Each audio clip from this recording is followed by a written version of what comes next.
Welcome back, everyone. I'm so excited for this next panel. They have all heard me individually tell them how excited I am for this conversation. One of the things that came up the most when we were putting together the programming for today, one of the things that we were hearing from TA leaders constantly was just how they were rethinking delivering candidates feedback in the midst of record unemployment and what that meant. So I'm really excited to bring these voices together to have this really important conversation. It is also my honor to introduce Kevin Grossman, the president of the Talent Board, who's going to be moderating this conversation. Maybe one of the best moderators out there, and is just an incredible— No wagering. There's no wagering. Nope. So I will let him take it from here, and I'm excited for this conversation. Thank you, Dave. Appreciate it. Hi, everybody. Welcome. And let me first go around, because all these folks on the panel are way above my pay grade. So I want to get to them next, and then we can jump into the conversation. So Adrienne Peterford, why don't you tell us a little bit more about yourself and what you do, and then I'll just go around the rest of the panelists. Great. Thanks so much, Kevin. First, thank you for having me. I'm joining the panel as the head of client insights and analytics at Pymetrics.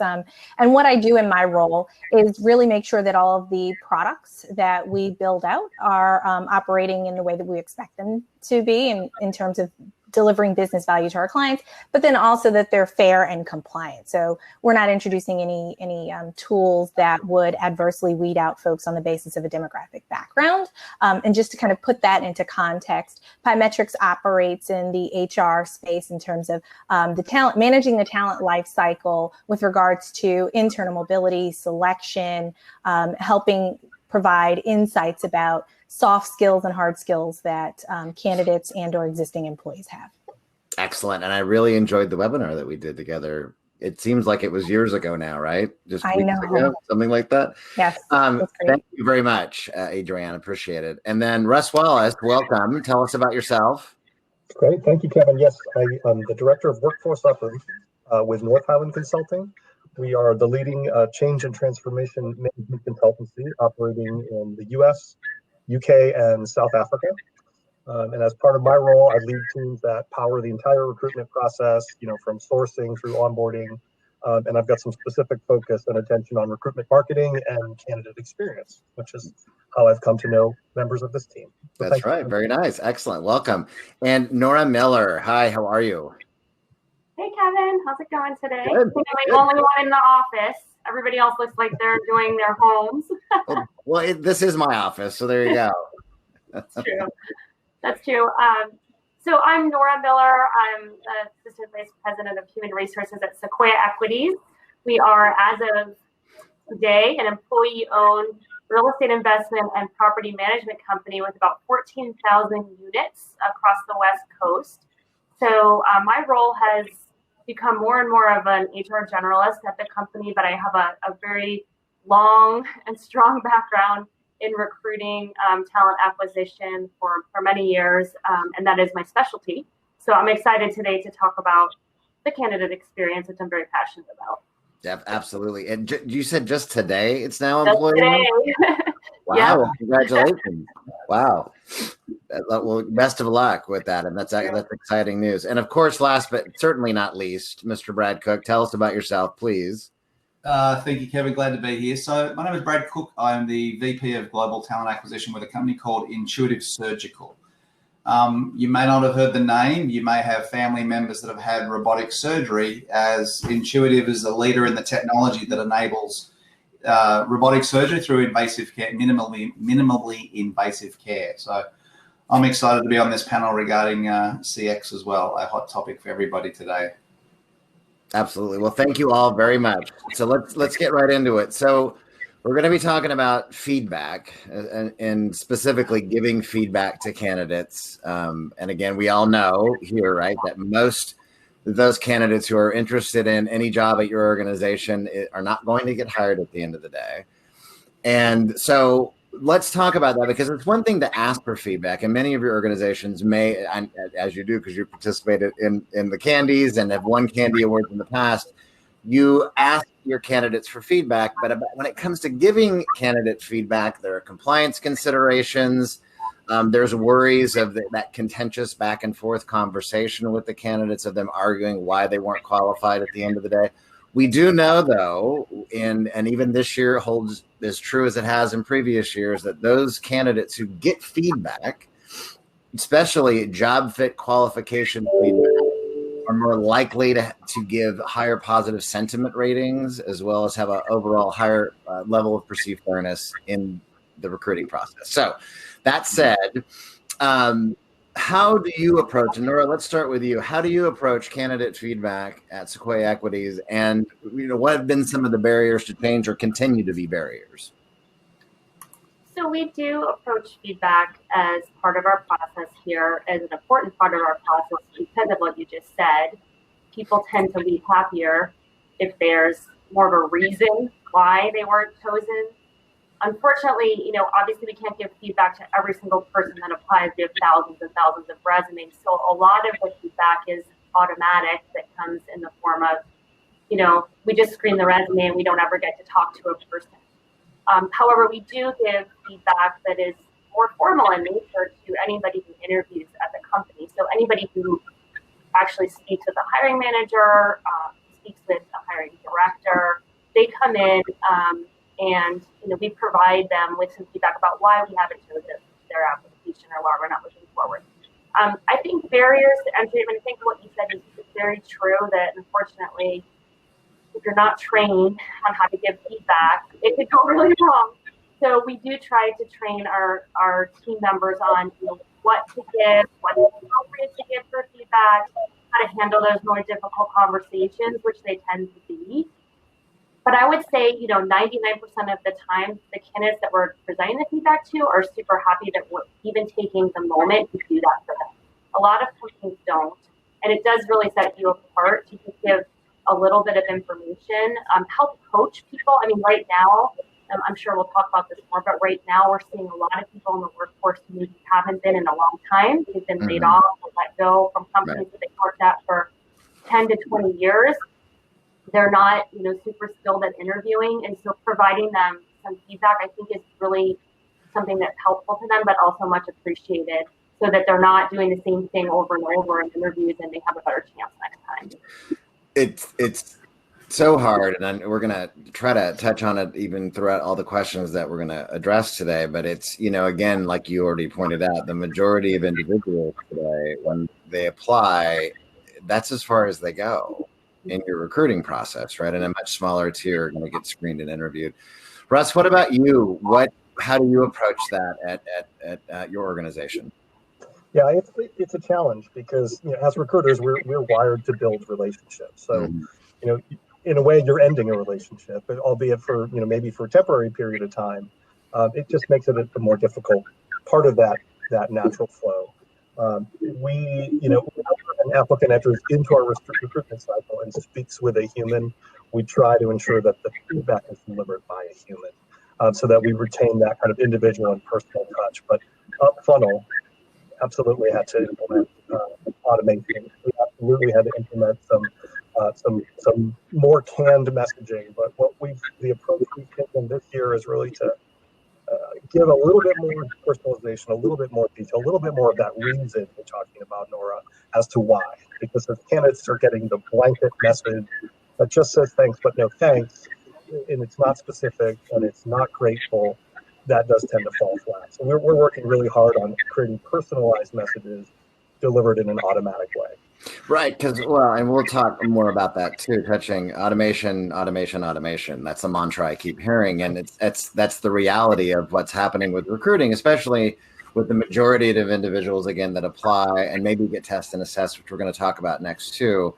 But we also know that communication engagement, even though whether it's automation and of course human interaction, also tends to elevate the levels of perceived fairness with the candidates, and just to have that as opposed to nothing at all, which I know that still when I hear an organization say that we decided not to respond at all anymore after the application, I'm like, my ears on fire, But anyway, so Brad, what about you at your organization?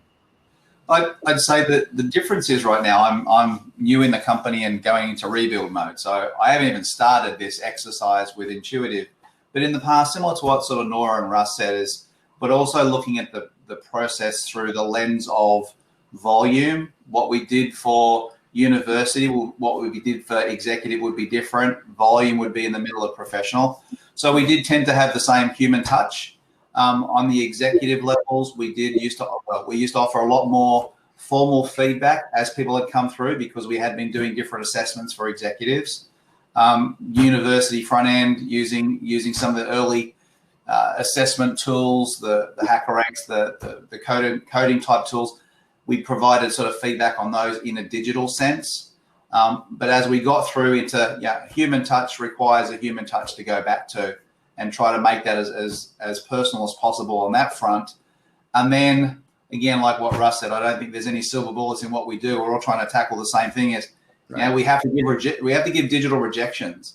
And if someone applies to multiple jobs, we've always tried to look at how do we differentiate. You got a rejection for one, but it may not be a rejection for the other, and keep the push of come back again, set up a job alert, because we don't want you to be rejected now. It doesn't mean we never want to speak to you again. So it's been the automation of most of those things, and we just keep fine tuning it as best we can. And you have to. I mean, I think technology and the systems that we use today in recruiting are affording us to do that more readily and more, I guess, even more personalized way as well. But I mean, in defense of everyone that's listening in, that's on this panel, it is an uphill battle, because again, the sheer volume of people that you're just not going to hire at the end of the day. Adrienne, let's tell us from your perspective, not only from Pymetrics and your own hiring that you do, but also with your customers that you're working with. What are you hearing and seeing about the feedback loop? I think what we're seeing is that organizations either completely forgo providing feedback to candidates, or either do it on sort of a case-by-case basis if someone sends an email to the recruiter or the hiring manager and asks a question, right? So it's not necessarily regular or consistent if it's at all, right? And it may be at some stages, as we've heard already, at some stages in the recruitment process, but maybe not others. And I think there are probably three primary reasons why we see that. I think first, many organizations just don't have a really clear policy or understanding of best practices. And I think Nora spoke to that already, right? We don't know what to do, and so we'll do nothing at all, right? To keep ourselves out of trouble. So folks kind of get hung up on not really knowing what to say when they're asked for feedback, so they say nothing. I think the second one, which we've also heard about, is one of efficiency, right? Because let's face it, useful feedback requires a clear understanding of why a candidate was rejected. But in the earliest stages, like recruitment screens or phone screens, the folks doing those screenings don't have enough time to really sit down and go through the hows and the whys a resume was rejected. Now, of course, as Brad mentioned, some of this is going to be improved by using automation, right? And so then you might have a system that's telling you the rejection reasons, but you've got to think about how much value added to that candidate's experience is it to know something, for example, like you were rejected because your university GPA was too low, right? That's not really actionable feedback that's going to leave the candidate with an understanding of what they can do better next time, really, because you can't fix that unless they're going to go back and get another degree. Right. But if we do have, human screeners in the process, we might also have the ability to document the reasons why, but to scale, that's just not going to work. And on top of that, they really might not even be consciously aware of why they're making certain decisions, particularly with something that goes as quickly as a resume screen or a brief phone screen, which leads me to one of the more critical reasons, and that is some folks are just not providing candidate feedback because of the legal risk, right? So when you have decision makers who might have some unconscious bias influencing the choices that they make about candidates, giving feedback about that process might actually open an employer to some legal risk there. I think what we really need to see happen is we need to combine kind of this ability to provide individualized feedback in an automated way across all candidates. Because what we're talking about really is the broadest number of folks that you have an opportunity to impact their idea of your brand, right? So you can guide and influence their corporate brand just based on the nature and quality of the feedback that you provide. So I think if we use automation tools that are in fact individualized and can pick up on things that are relevant to the job. So some of that's going to come from the assessments and screens that you might be using. We put some policies around how that feedback is delivered. I mean, we make sure that the feedback is actionable. I think we'll be in a really great space. And that is something that has been really built into the DNA of pymetrics. We give every single candidate back a report of the skills, the soft skills, a profile of how they've done. And then we also help them identify hard skills gaps and link them to resources to close those gaps. So, and that, no, thank you, because that does segue into where we're going with this, because again, the automation side and those who are given tests and or assessments, and you're saying when you, and I'm assuming even your own candidates for pymetrics as well probably go through the same process as well. Do they take your tests and your assessment, and are they given the soft skill feedback? Yeah, all of the candidates and employees do take the pymetrics, have the opportunity to take the assessment and get the profile feedback. That's right. Great. So, but it's a summary, right? It's not like a full report of what you're gleaning from the assessment, or is it?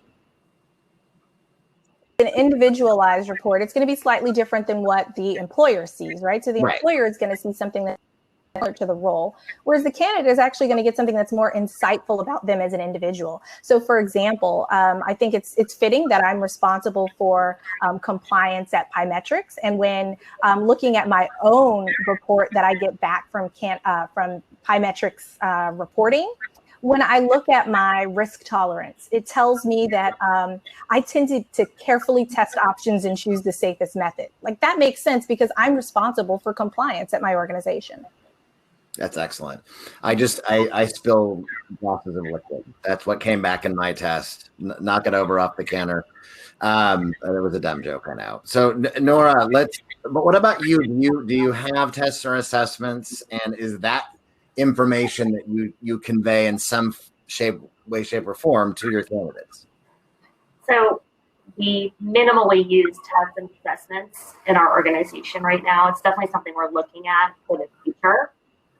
Especially, I know we're going to talk about this as we move forward in the conversation, but especially with a lot of the, just more recent issues, focusing on diversity, inclusion, and equity within the workplace. Sure. A lot of the assessments, I think you provide a better picture of a candidate than just like an interview maybe. So we do have a couple of assessments that we do provide. We don't give those to the candidates, but we do provide feedback to them about them. So we do give them a little bit of, just a little information, a little nugget. Those assessments, though, those don't make or break whether somebody's going to get the job. We look at the whole applicant, the whole application, everything. Those are just a part of a wider, broader process.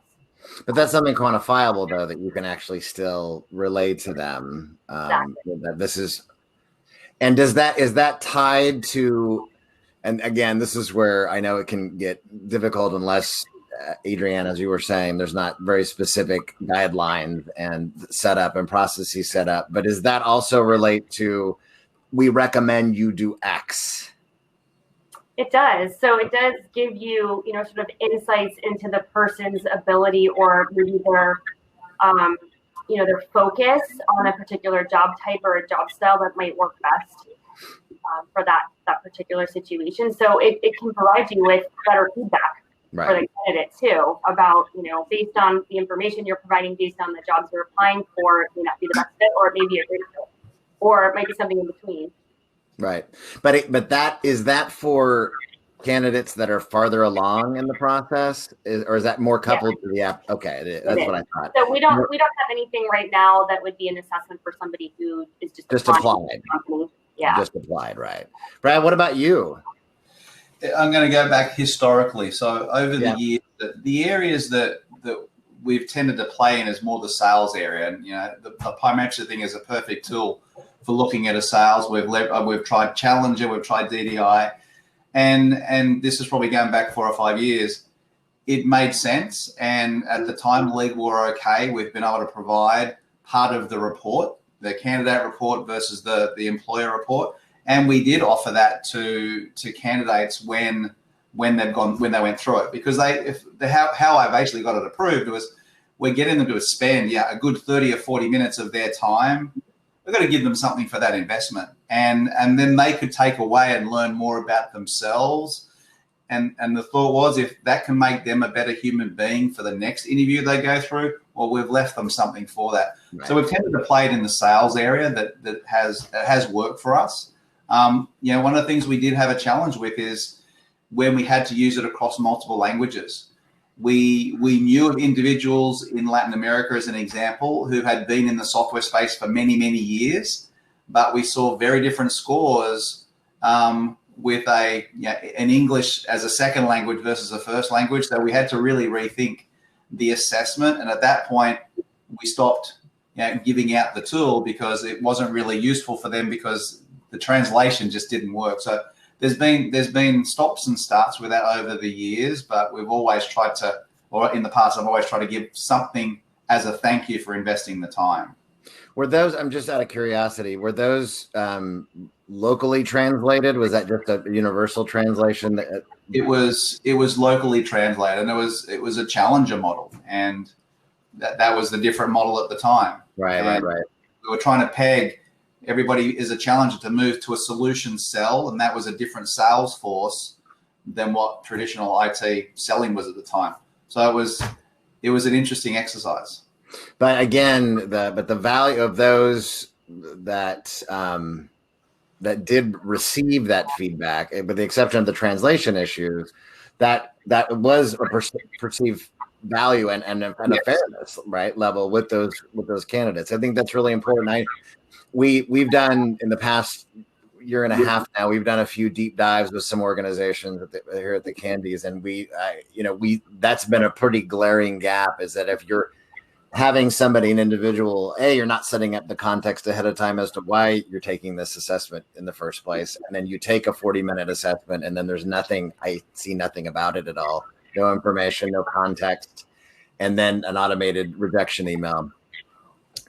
Another story for another time. So Russ, what about you? Let's talk about, you've heard all this here with the group today. Do you do tests and assessments as well? Do you provide that feedback to them? How does that work? We do a competency assessment. It's a little further down the funnel. It's after a recruiter screen. So we issue the assessment, and we're actually piloting it by using it internally as recruiters to kind of identify areas to strategize and probe in downstream interviews. So it's not yet made it into the hands of the candidates, at least the feedback or the results, but that is a next step for our organization, because it really does very concisely isolate areas for improvement and areas to probe. So I would say we are in the infancy of using that tool, and I look forward to using it more. Russ, one thing, it wasn't really on my original list of questions, so I'm infamous at doing this, but it's all related and in context too. But I'm just curious, really briefly, from each of you, what about the hiring manager part of this equation, right? Because especially for final stage candidates, that maybe they've had this formal assessment, and if recruiting is responsible for giving them that feedback from that, how are you kind of working with your hiring managers, training them, working for, not only structured interview process, but a feedback process? How is that working, Russ, at your organization? So that is another part of that evolution of that competency assessment. We're bringing that through to the debrief. Like, we're bringing it to the interview team, not before, because we don't want it to influence, future interviews. We're bringing it to the final session where we really sit down and talk about the finalist candidates. So that's where we're introducing it today. Again, we're taking baby steps, but I do think at some point we operationalize that, and it becomes more public domain across the whole equation, from candidate to hiring manager. Got it. We also use that same provider post-hire to do a quality of hire survey. So at 30, 60, 90, days from hire, we're capturing the hiring manager's feedback and we're calibrating it back to that original competency survey. So it is a living, breathing thing that we will calibrate as we go. Good, excellent. Well, look forward to hearing more about that once you've had that rolled out for a while as well. Nora, what about you in regards as it relates to the hiring managers? So our hiring managers all take the assessment, and we do actually training sessions on, because they are managers, they're also managing other people. So we do training sessions on how to use it with development opportunities for the team members, for themselves. And then we also train on how to interview.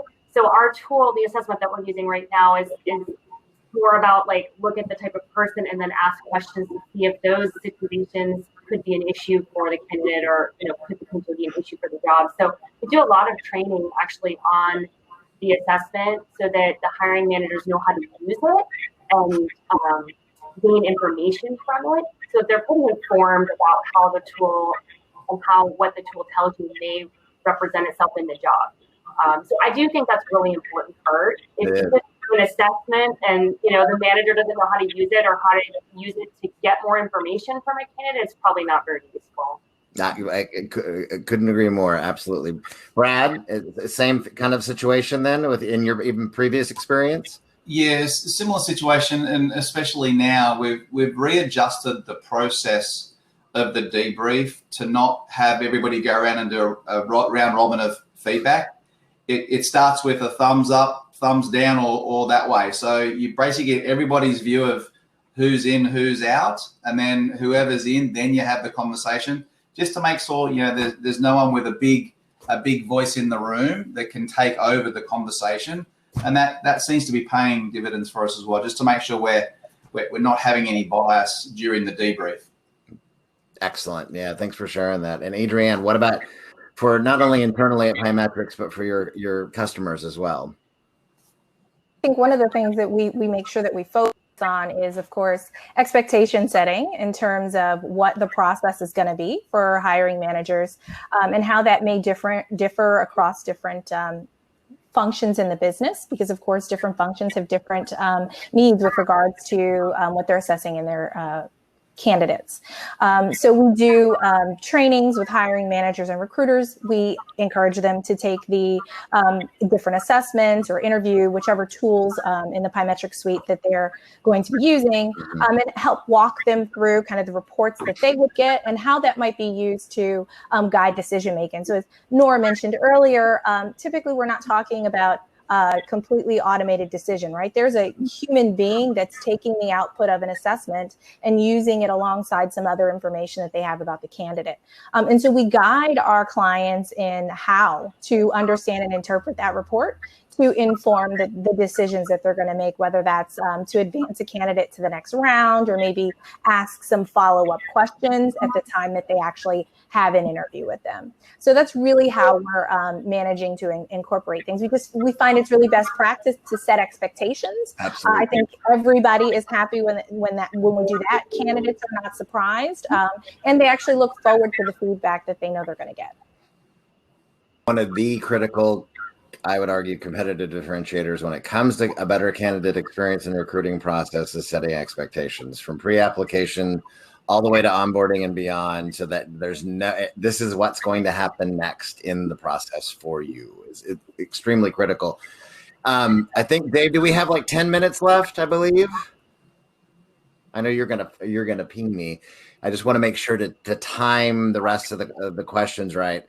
But I have 11 minutes. 11 minutes. There you go. So let me frame this one in maybe a little bit different way than I originally had written it for you, but beyond what we've discussed right now. So Brad, let me start with you. And if it's something that it's also forward looking for you, because I know you're new to the organization, but even in your previous experience, we've got, a lot of things that have been happening almost simultaneously. A pandemic, social and racial injustice that we've been dealing with globally, if not in the United States as well, economic devastation, all of these things, right? So how has that changed or will change, do you think, how your feedback processes beyond what we've talked about today. There's like this forced level of transparency that we keep seeing with employers, right? It's kind of like, this is what's happening and this is how we have to address it. I think more than we've ever seen before. Anyway, what do you think, Brad? I think you hit the word transparency. We're going to have to continue to be transparent. Yeah, everyone's going to have to continue to lean in and show what's really going on, that human side, that personalization side. Is it different than what we've had to do before? Probably not. We just have to do it better. Like you can't go from good. You got to go good to great to excellent. So it's the stuff we continue to need to improve on. We already know it exists, but it's in our face now that we can't ignore it. And I just come back to the lean in. Yeah, recruiters leaning in. If they're in that situation, be treated how you would like to be treated with that respect. And I think those are the key elements, that building it as part of the day-to-day environment of recruitment.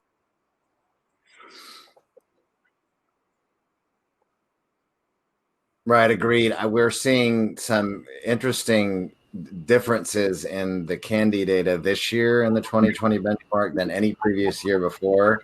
Pre-COVID, nothing but a growth market, month after month job growth, and resentment was only going up. There was a lot of good things happening too in candidate experience, of course, but resentment was only going up. And this year, I mean, I think the forced transparency, and I think there's a higher level of forgiveness as well with candidates. I mean, there's a lot of messy things happening. The weight of today is bearing down on so many people, then especially those, Nora, that you mentioned, right, that are out of work, that haven't had to look for a job in 20 or 30 years. So what about from your perspective, Nora, now that you're also an employee-owned organization, right? How is that going to change how you give feedback going forward? It's interesting. It's not going to change how we give feedback. It's definitely like, bottom line, the transparency and what we're all talking about today, I think that's the difference. I mean, I think, even a year ago, would we have been as transparent about our views on certain topics? Probably not, but we are now. Right.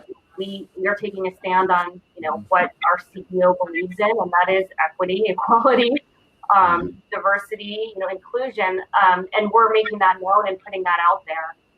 And so, really, it doesn't change the fact that, it is about respect. I mean, you treat people all with respect. And then, you treat everybody equally and with respect, and then you don't have the issue. But unfortunately, that hasn't been how things have been going. And so we are seeing that, there's a voice out there that needs to be listened to at this point. And I feel that you do have to take a stand, and you have to be transparent on how your company is dealing with these things right now, because people are hyper aware of that. I mean, they are looking for the company to have a voice on this issue, to take a stand. Right. They can see that very transparently. There's a million reviews they can read about whether or not that's really the face of your company, or if you're just saying those things, but not really living up to it. So to me, it's not changing the way we give feedback. It is definitely changing my empathy towards people and the situations that they're going through. And the bottom line is that we have an enormous impact in talent acquisition to make people feel a certain way. Exactly. This is a very difficult time. Looking for a job is always difficult. I mean, it's always stressful to go through interviews and to have to deal with, the situations. And, so it's an enormously stressful time period, but now even more so. And the way that you respond to people in that situation really sets the stage for how people view your company and view what it's going to be like to work there.